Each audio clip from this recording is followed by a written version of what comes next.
tentang sebuah contoh kasus dengan pendekatan konseling pelayanan sementara teknik ya.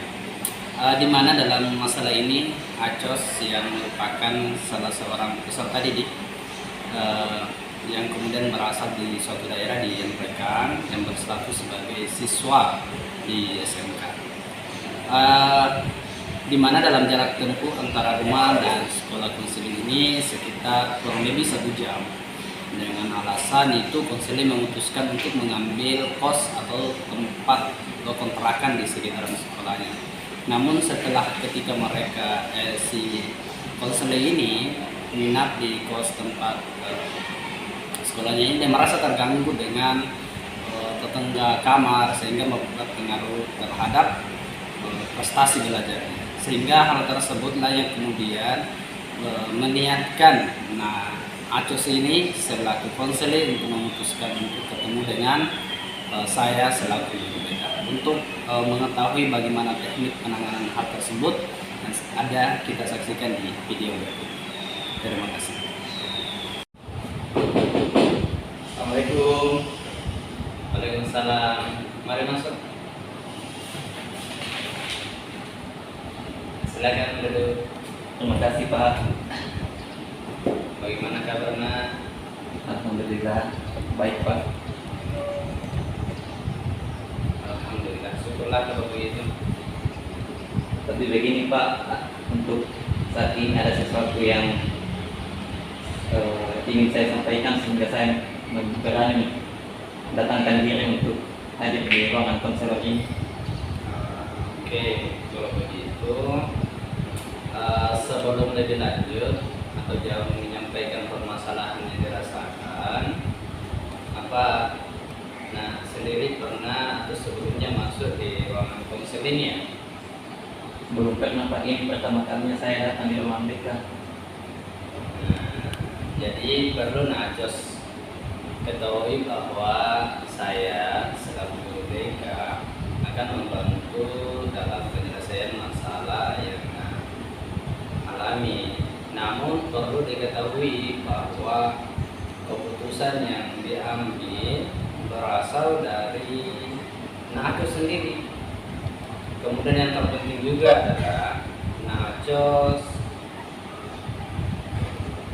harus bisa lebih aktif dalam menceritakan semua permasalahan yang ada. Iya Pak. Dengan sebenar-benarnya selaku guru BK akan mengarahkan Acos untuk mendapatkan solusi pemecahan masalah. Jadi Acos tidak perlu ragu untuk mengungkapkan seluruh hal-hal yang mengganggu, termasuk berkaitan dengan hal yang mempengaruhi proses belajar dan aktivitas lainnya, karena apa yang menjadi permasalahan kita hari ini menjadi rahasia kita berdua. Bagaimana? Iya Pak, saya akan siap menyampaikan semua permasalahan saya Pak. Ya, baiklah kalau begitu silakan Acos ceritakan masalahnya. Belakangan ini Pak, prestasi belajar saya kurang memuaskan dikarenakan nilai saya banyak yang anjlok. Salah satu penyebabnya karena saya memang kurang konsentrasi dalam belajar Pak. Lalu nampaknya Acos masuk sedih ya, karena memikirkan prestasi belajar yang menurun dikarenakan tidak bisa berkonsentrasi belajar ketika di kos. Begitu? Iya begitu masalahnya Pak. Nah, bisa menceritakan lebih lanjut kenapa bisa seperti itu? Prestasi belajar menurun yang diakibatkan karena kurang bisa berkonsentrasi ketika belajar di kos, atau apa ada masalah yang lain? Begini Pak, kemarin Pak Anies selaku guru bahasa Indonesia membagikan hasil ulangan kami, dan dari hasil ulangan tersebut nilai saya jauh di bawah rata-rata. Karena ulangannya tiba-tiba, makanya nilai saya jelek Pak. Lalu pada dasarnya kamu merasa kecewa dengan hasil belajar yang kamu dapatkan? Iya. Iya Pak, memang benar akhir ini nilai ulangan yang saya peroleh itu selalu di bawah rata-rata Pak. Akibatnya prestasi belajar saya menurun anjlok dan membuat saya merasa sedih, Pak. Selain itu, permasalahan lain juga yang saya alami, pemilik kos yang tidak pernah menghiraukan kosnya, Pak. Padahal saya sudah melaporkan hal tersebut kepada pemilik kos. Saya juga kurang menyukai mata pelajaran matematika sehingga prestasi saya menurun drastis, Pak. Selain itu, kalau saya pulang ke rumah saya jarang diperhatikan orang tua karena mereka sibuk dengan pekerjaan masing-masing. Saya kira begitu, Pak.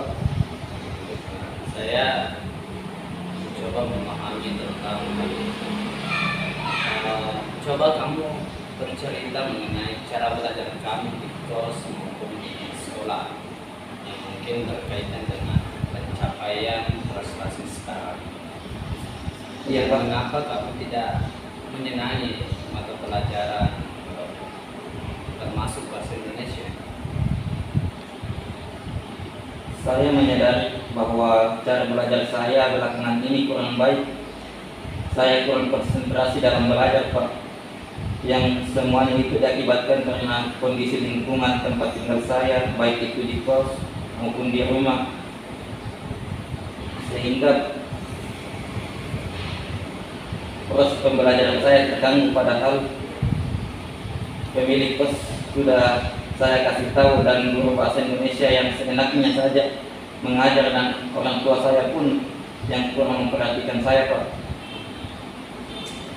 Berarti prestasi belajar kamu menurun diakibatkan karena kamu kurang bisa atau tidak bisa berkonsentrasi, termasuk dalam belajar karena kondisi lingkungan kos yang kurang bisa mendukung dalam proses belajar, guru bahasa Indonesia yang senangnya mengajar, serta orang tua yang tidak memperhatikan kamu. Begitu ya? Iya, memang begitu, demikian, Pak. Baiklah, berdasarkan cerita yang saya dengar tadi, kamu ingin sekali memperbaiki prestasi belajar kamu, tetapi tidak mampu karena kamu bingung ya untuk mencari solusinya. Betul begitu? Iya, begitu keadaannya, Pak. Karena itulah prestasi belajar kamu menjadi menurun dan kamu mempunyai pikiran bahwa lingkungan dan kos teman-teman kurang mendukung dalam proses belajar di kos, dan juga guru bahasa Indonesia kamu yang senangnya berulangan dan tidak padahal kamu tidak menyukai, serta orang tua yang kurang memperhatikan kamu. Itu. Iya, begitu, Pak. Dan dari penjelasan barusan dapat saya simpulkan bahwa masalah yang kamu hadapi ini sebenarnya bersumber dari keadaan kondisi lingkungan ya, Pak, kos yang kurang mendukung dalam proses belajar, karena dia akibatkan oleh teman-teman yang selalu ribut, baru rumah juga cuek, bahasa Indonesia yang begitu semuanya kurang menyukai mata pelajaran bahasa Indonesia, termasuk orang tua yang tidak mendukung. Gitu. Iya, Pak. Setelah kamu menceritakan semuanya, kira-kira kamu sudah punya rencana belum untuk mengatasi masalah yang sedang kamu hadapi? Ya, Pak, saya akan berusaha mengatur jadwal belajar dengan baik. Saya juga akan membicarakan lebih lanjut kepada Bapak kos tentang masalah yang ada di kos dan juga tentang guru bahasa Indonesia. Kemudian mencoba untuk mencari jalan keluar dengan bicara langsung dengan guru itu supaya saya senang belajar bahasa Indonesia, Pak. Dan saya juga akan mengajak orang tua saya berbicara dengan jujur supaya mereka memperhatikan saya, Pak. Bagus, itu ide yang bagus dan Bapak sangat mendukung kamu. Jadi kamu akan menggunakan waktu belajar dan mencoba membicarakan dengan teman dan Bapak kos bahasa Indonesia setiap tahun. Bapak yakin Najos pasti bisa melakukannya. Apa Najos bisa berjanji dan bersungguh-sungguh melakukannya, dan kapan Najos rencana mau memulai, kapan termasuk akan memberitahukan ibu Najos sendiri tentang apa yang akan kamu lakukan. Iya Pak, saya berjanji Pak akan berusaha untuk melakukannya rencana tersebut, dan bahkan secepatnya lebih baik kalau bisa besok saya akan melakukannya demi orang tua saya, dan secepatnya akan saya kabarkan kepada Bapak tentang hal ini Pak. Nah, keren ini baru hebat. Nah, terus dalam menemukan solusi terbaik, tapi harus bersungguh-sungguh dalam melakukan agar keinginan untuk memperbaiki prestasi belajar betul-betul tercapai. Bagaimana Nah, terus? Iya Pak, benar juga yang saya katakan tadi. Memang sudah semestinya saya yang bersungguh-sungguh untuk melakukannya.